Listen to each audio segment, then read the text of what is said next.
Marilyn's here. Let's get the rest of the dream team up.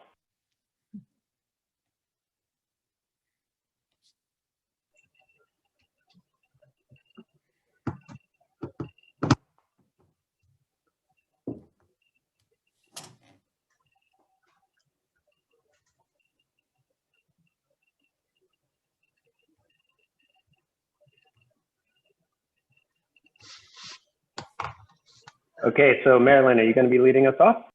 I will, thank you. Good morning, Marilyn Mann, Health and Human Services. And, you know, we are continuing to see a downward trend. I do want to note that yesterday, over the weekend, which includes cases that came in sometime on Friday, we ended up posting 22 new cases yesterday, bringing us to 1,162. The unfortunate and sad piece of news that we added yesterday was 3 additional deaths that were added after confirmation through death certificate of their cause of death. But you know, although 22 sounds like a lot, it is from over the weekend. And we did have a couple of days last week with low numbers. One, I think Friday we posted 23. But in general, the trend is going the right way. You may recall last week I had reported that the week before we had 88.3 per 100,000 reported by the state.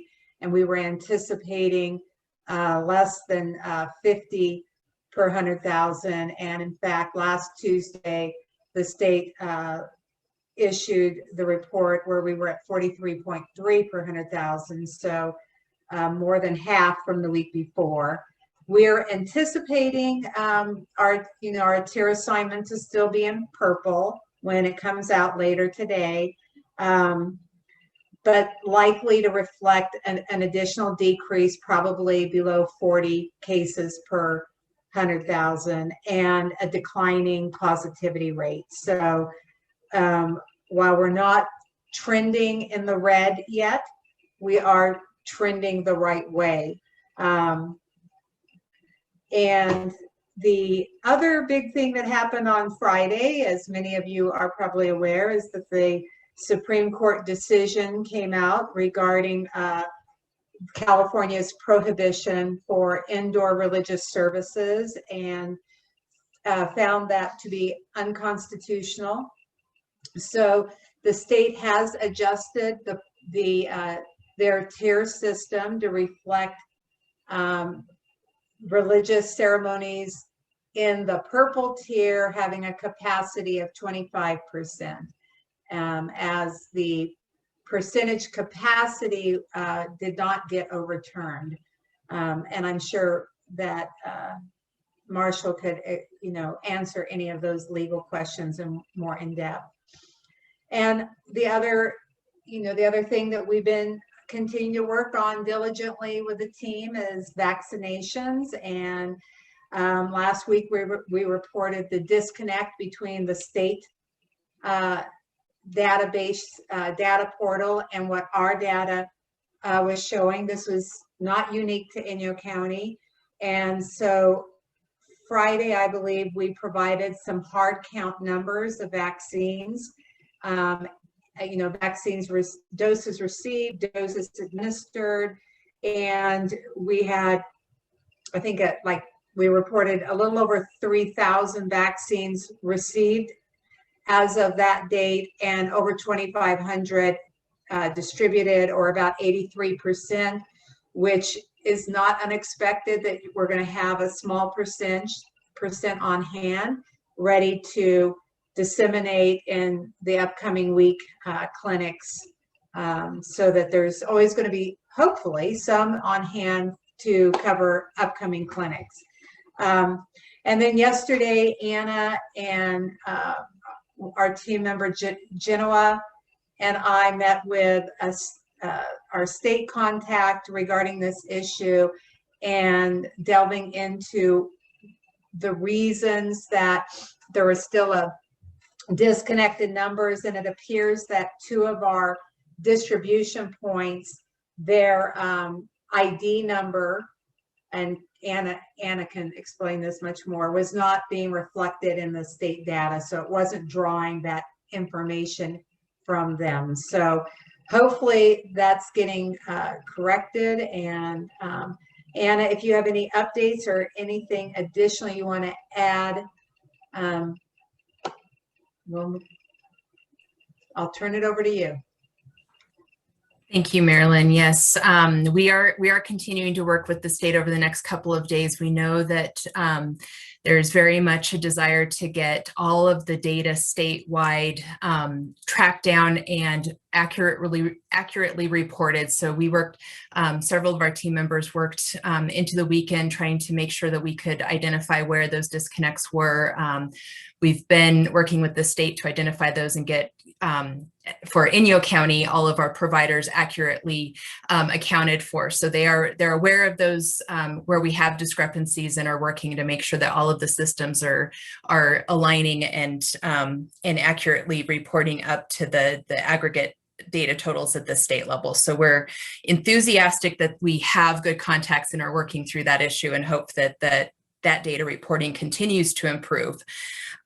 We also learned last week that the state was making a shift in how the methodology for allocating doses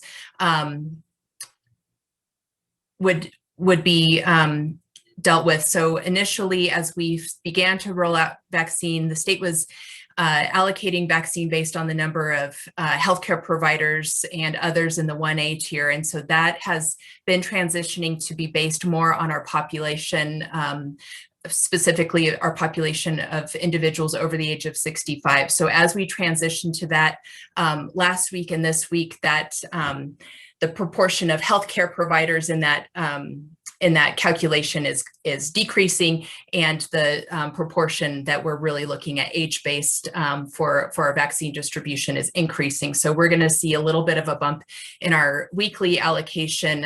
We're expecting 400 first doses this week for Inyo County, and that allocation will come out later today or this evening. So we're anticipating that not only because of that shift in the methodology, but also as the state continues to see small increases in their overall allocation from week to week, we'll continue to see some increase in vaccine. We know that both at the local level, we're all advocating for more vaccine. The state's also advocating for more vaccine, and really what's happening is just production trying to keep up and catch up and be able to meet the demand throughout the country for that vaccine. So we're seeing that gradually increase, and fortunately have good partnerships locally to be able to distribute that vaccine and get it administered quickly. So that has been working really well with our partners that we've been working with for vaccine distribution. Last week, we also talked about the fact that we would be consolidating registration lists. So we are continuing to work off of a consolidated registration list and feed individuals who've been registered and meet criteria for the current tier, helping to feed that information down to our providers so that appointments can be made. And we just want to remind our communities that we are very dedicated to getting vaccine out as quickly as we possibly can as it comes in, that we are continuing to distribute to individuals who are in the 1B tier 1, and we'll continue to do that over the next several weeks and increase that distribution as our vaccine allocation allows. We are seeing just a little bit of an indication amongst some of our providers that we've had a fairly small number, but still I think worth mentioning, some individuals who are not showing up to their appointments. So we've been thinking through how to message and reinforce that with this vaccine in particular, it's very important to show up when you get your appointment, because that dose doesn't carry over to the next day or the next week. We really need to use those doses once we've punctured that vial. So we just ask that people, when they get their appointments, make make a real effort to attend the appointment, be prepared to attend the second dose appointment, come to the appointment ready to receive a vaccine, wearing a short sleeve shirt under your sweater, and also to arrive on time. So in some cases, we're getting people arriving really, really early, and then that creates a little bit of an issue as far as making sure that we can continue to have people separated, or arriving late, which actually, we usually can fit them in still, and as long as they're within that same day, get them in. But just some basic reminders around once you get your appointment, be prepared to follow through and come to that appointment. Additionally, just looking through my notes, at the state level, we continue to see just some gradual changes in how vaccine rollout will go over time, some adjustments to attempt to make sure that we continue to have a smooth or learn from our mistakes and improve rollout. So we are going to see some changes at the state level over the next few weeks. One of those being a change in how vaccines distributed. So it gets distributed at the state level down to our providers.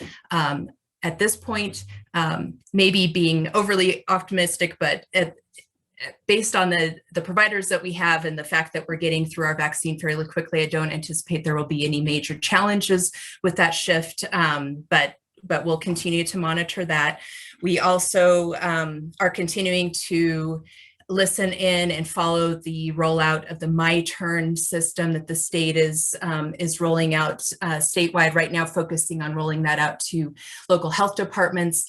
We have been onboarded to be able to start using the system, but are finishing out within public health specifically. Our future this week and next week vaccine clinics are all already scheduled under our old system. So we won't have a chance to actually go through the use of this new system for scheduling for a couple of weeks, but we're continuing to monitor what's happening in other counties, what challenges, what types of improvements are being made to that system before we fully start to use that within public health, and then eventually move to using that potentially with other providers within the county as well, so that we have consolidated continue to have a consolidated way of registering and making those vaccine appointments. So more to come on that. No big updates yet this week until we get in and start using the system a little bit more over the next few weeks. But for right now, just want to make sure that individuals are continuing to register through the Inyo County website or by calling for assisted registration. And we'll continue to use that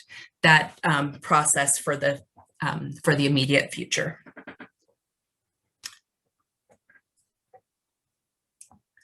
And I will pause to see if Dr. Richardson has anything to add as well. Good morning, board. I'm encouraged that we're getting more vaccine as the weeks go by. And also I'm encouraged about the fact that we're seeing a drop in the positive cases. Maybe a little bit too early, but there's definitely a trend downward, like Marilyn mentioned. One other element that I'm encouraged and glad that we got done is that the skilled nursing facilities are now 100% protected by the vaccine. That includes the healthcare workers and the residents. So that was a major push to get that done, and that's been accomplished. And now we're moving into the 1Bs, and Anna and Marilyn have done a lot of work to get that vaccine rolled out, and hopefully we'll see more and more people get vaccinated over the coming weeks. I'll be happy to answer any questions. Okay, I have a couple, but I'll allow other supervisors to go ahead if someone wants to jump in. Dan, I see your hand raised. Yeah, now that we know why our numbers were of vaccines that we were getting was low because we didn't have two of our distribution sites with the right numbers, is there any chance that the state will recognize that and augment us more than they would have otherwise to make up for the fact that we didn't get as many earlier? Or are they just going from here on, we're okay? No, the allocation methodology really hasn't taken into account how many doses administered. There is some discussion about that being part of the allocation going forward, and that's really one reason the state is so focused on making sure that the data is all reported and captured correctly. So that did not impact our ability to get vaccine in the past. In the future, certainly we want to continue to make sure that it's reported very accurately. There could be a time where they're considering how many doses are on hand before allocating more. So at this point, we're expecting to see 400 period, and we'll continue to work with our partners to get those first doses out very, very rapidly. So it was distribution based on number of medical workers, and our neighbor to the north has 2 or 3 times our number of medical workers. What's something strange with that? No, again, for Mono County, they got an extra allocation during a single point in time where the state was trying to reallocate some vaccine that had gone out to very large health systems that was not going to be used in more vaccine than could be used in the next week or two. So there was a one-time redistribution. Mono just happened to be in the right place at the right time and requested a very large portion of that and got it. That opportunity has not come up again, as much as we have tried to get a large allocation to be able to do like a mass vaccination clinic, for example. That was a one-time luck of the draw for Mono County, because they really were the ones who were able, out of anyone in the state, to take advantage of that. That has not been an opportunity that anyone else that we've had come up since then. So that was a special circumstance that has really, at this point, everybody's gotten their systems in place and has been able to distribute what they're being allocated. So no big redistributions have happened since. Good, thank you. I finally may understand and can explain to others who keep asking. Yeah, I guess one other thing to add to that is there are other, Mono County got this big bump, but there are other counties that have gotten very little vaccine at all. I know that Colusa and Tehama County are standing at around 3 or 4% of their population who's gotten a shot. And, we're at or above the state average, but then Mono County is this complete outlier that's got, this huge number vaccinated. It's kind of strange how it doesn't make sense. And no one from the state has been able to properly explain why there's such a disparity between different counties. I've got a couple of questions. I'll go whenever you're ready. One is, how are they calculating the over 65 population? Is it from the census or from registration, or how are they knowing what that will be? So they're using, as I understand it, they're using census data, and then every year there is an estimated based on the census information. So that is our understanding of how they are calculating that.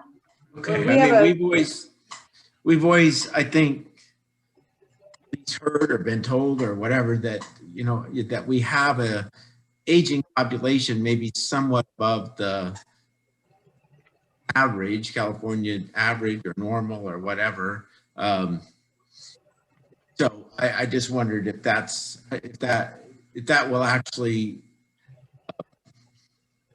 be helpful, possibly, for once. And then what is the state average percentage of a county that's been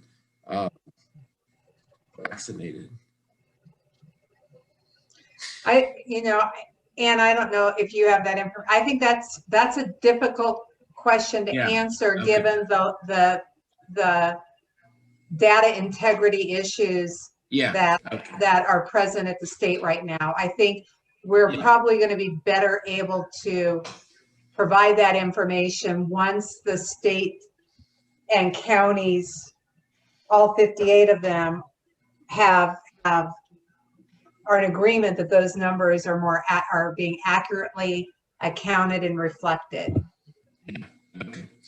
Well, Jeff referenced it, and I I have no idea, and probably right, just too early to try and really figure out that there's probably some real, like Mono may be an outlier on the high end and Calusa's on the low end, although I do know Calusa was banking a bunch of vaccines so that they could do like a whole group of teachers at once, as opposed to just doing a few teachers as it came in or something. So that could be changing, the numbers or shifting their numbers that the state's using to be accurate.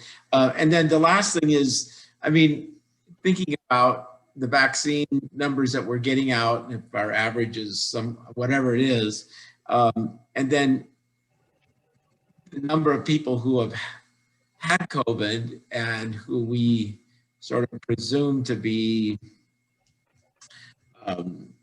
immune. I mean, I don't know, maybe it's a question for Dr. Richardson. How many do we need to get vaccinated to get to a point where that's starting to have an effect? In other words, there's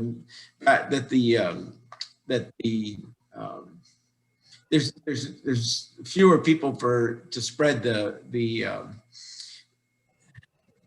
virus.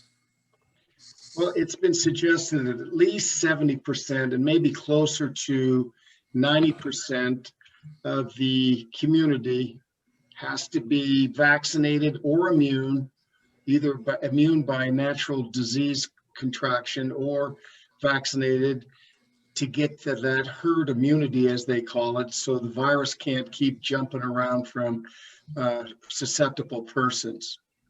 Now, how do you break that up when you have asymptomatic people that are carriers and some people that have had the disease? The asymptomatic carriers and the individuals that have already recovered from the disease, they're added into that pool. So you may not know when you exactly reach that 70%, but as you see it drop off in the cases dramatically, you'll get a good idea where you're at in that herd immunity. Thanks. And Matt, just so you know, where I came up with those numbers was the CAO of Mendocino County put together her own, she had her people do an analysis of the data that was on the state and then divided by population. So those are not official statistics, I guess. Okay, great, thanks. Okay, Supervisors Pucci or Rozier, do you guys have questions at this point?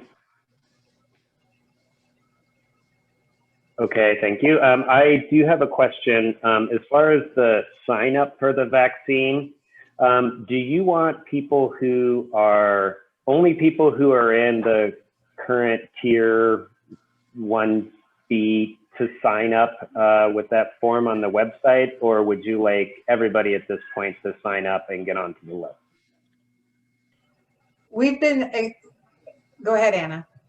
Yeah, I would just say we've been encouraging people who are interested in vaccine to go ahead and register. Right now, we are pulling those that meet the criteria for the current tier for appointments, but certainly others are welcome to go ahead and register there to get on the list. And what that also does is give them weekly updates. We've been just sending out a brief update each week to let people know where we're at and any new information that's coming out. So it's, we wouldn't discourage people from signing up for that at this time. Okay, great. That's what I needed to know. Leslie, do you have an update for us? Yes, good morning, everyone. Yeah, I signed up early on the sign up, and I love those weekly updates. They're really good. So thanks you guys for doing those. As far as my neck of the COVID world, we are busy reviewing applications this week to try to choose our successful recipients of the Community Resiliency Grant. We have some really great applications, so that's exciting. I also had the opportunity to apply for a grant for matching funds. That's not finalized yet, but I'm hoping to be able to talk some more about that maybe next week.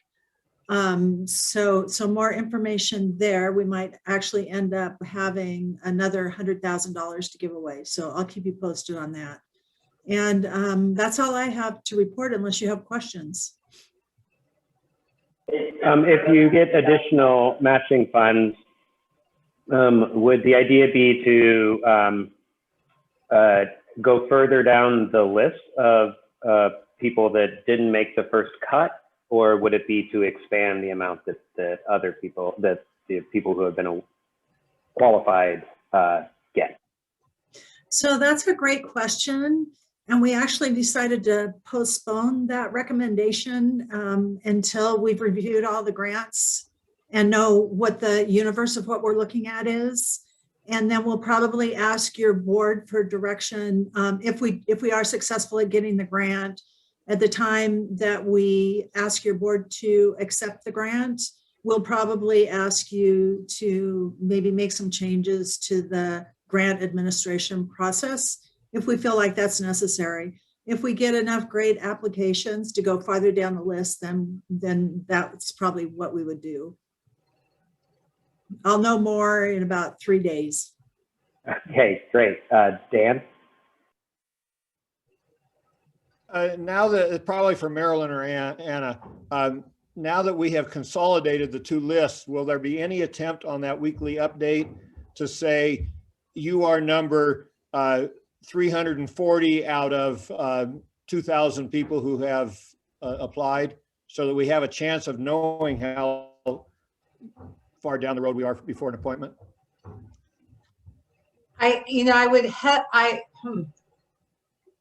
Since I don't do that update every week, I don't want to say something that ends up being more burdensome to the person who is doing it.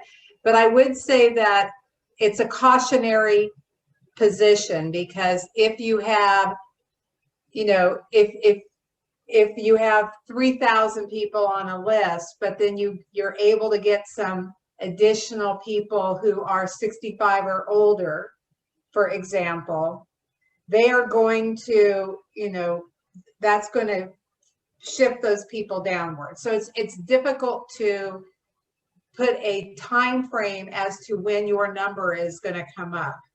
I wasn't asking for a time frame. I was just saying how many are ahead of you, how many are behind you, and you may move back on the list if people have a higher priority, and a simple explanation of saying we had X number of people who were more qualified to apply. It seems to me that would give people finally an indication of how far down the road this is. Is it the end of summer or the end of spring? And not putting any time frame on it. I think that would be hard or impossible to do, but just saying, where are you on the list approximately? I think what I do know, it sounds like we're getting about 50 or more people a day registering is my understanding. And so, what we don't know necessarily is how easy it is to pull from that information of those registered, how many are currently in phase B, tier 1, phase B, tier 2, phase C in the current structure. But I will take this back and we will definitely look at, is there any way that we can, provide more information. I remain concerned about, in tier 1, for example, there are 4 different pots of people we're pulling from. So, it would be difficult to tease out how many are 65 and older, how many meet this criteria, how many this criteria, and how many this criteria for a point in time. I'm not trying to be obstructionist. I am concerned about the accuracy and the work impact at this point, given the volume that we're dealing with. But I will take that back and look at it. The question I would have is with that is that somewhere along the line, if you're going to have a priority and tell somebody it's now your time for your appointment, you have to be prioritizing somewhere along the line. And the earlier you do it, the easier it is for everybody to know where they are. I'll just say I would approach this very skeptically. Giving people a number. The next thing is then this person is looking at their number and showing it to their neighbor who has a different number. And then they're saying, well, why is my number different than your number? And then neither number is accurate because there's more people coming into the system. I also would be concerned that the state at some point, you know, I don't know, changes some of the priorities around a little bit. We don't have complete control of this. So I'll just say I'd be approach this very carefully if we're thinking about doing anything like that. I did have one person ask me a question, send me a text, and that was if we are we being able to use 100% of our vaccine? I know of people who have been called in when somebody didn't show up for an appointment or couldn't do it. So I know we're doing that. I mean, I'm kind of hesitant to ask this question too, but I guess I'm sort of assuming we have not wasted vaccine or had to throw any away. We have worked very diligently to not have doses wasted. Mm-hmm. That's not to say that if we don't have an available arm, that's a potential. You know, for the first dose clinics, it's a little bit easier to have, you know, if you have, you know, 30 slots, for example, it's a little bit easier to identify an additional number of people from the list who may be available at a drop of a hat to come in and fill in for one of those missed appointments. But it's those second dose clinics that become a little bit more challenging.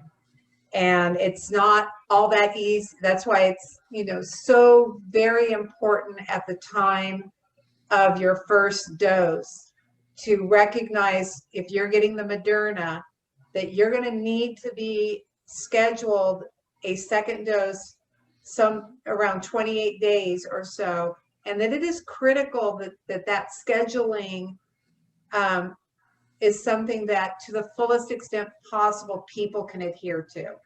Yeah. If, you know, and we recognize that stuff happens and we are looking at ways to mitigate the potential of a lost dose, but you know, those are challenging situations.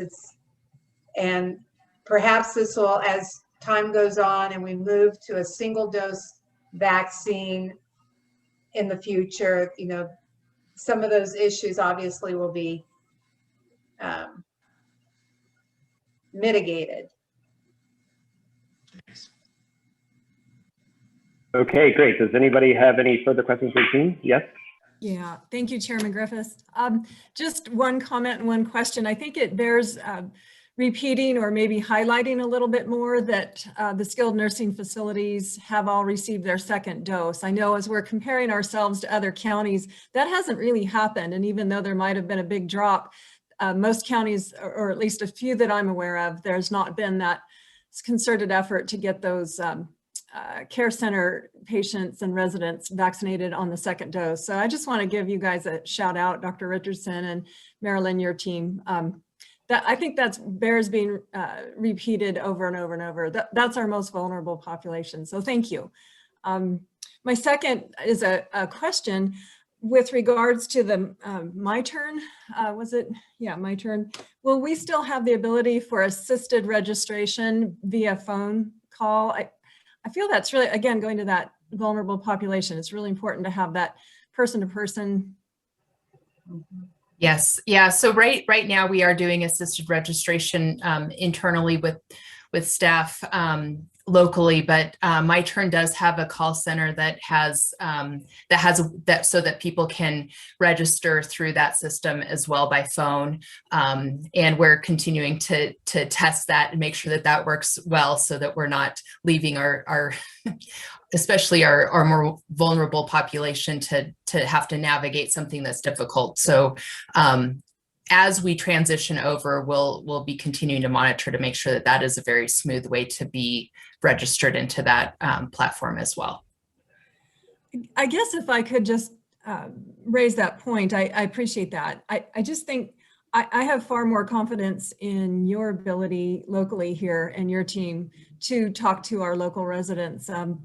I go back to the old hospital slogan, "People you know, caring for people you love." I mean, that means a ton. And I think your personal touch, if we've gotten extra funding, it seems like I saw extra funding for some of this. If that's a possibility for a small little phone bank, boy, I would sure encourage it any way I could. And I will just say, I consider myself somewhat technologically savvy, and I couldn't even navigate the DocuPet thing that we switched over to in Inyo County. So yeah, all the help we can give. And I think a live person on the phone that lives right here in Inyo County is just critical. Yes.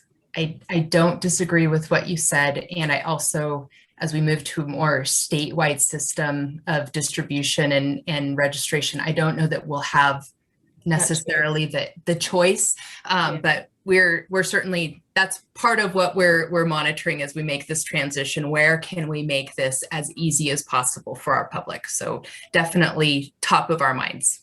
Yeah, thank you, Anna. And so are we using our meal delivery people to share information on this?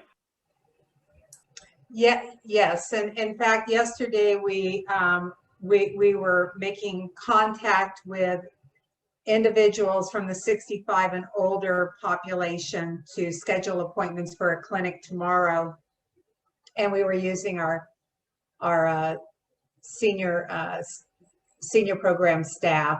I even got to call some people, which was really quite fun. You know, and it does speak to that personal touch when you know the people you're calling, but yes, and we can, I think one of the next steps is making sure and doing that communication using our drivers and our staff people to make sure that people have registered if they have not done so already. Yeah, that's really great. I was on my call with Dr. Ghali last Friday, and he had said that the state was thinking about using the area agency on aging folks, delivery drivers and people with contact on spreading awareness and helping people sign up. And I said, well, I think we're already doing that. So didn't know we had to wait for an idea from the state. We had already figured that out. Okay, does anybody have any more questions or comments for the team? Okay, thank you so much, and keep up the good work. Really proud of the great work that everybody's doing on this.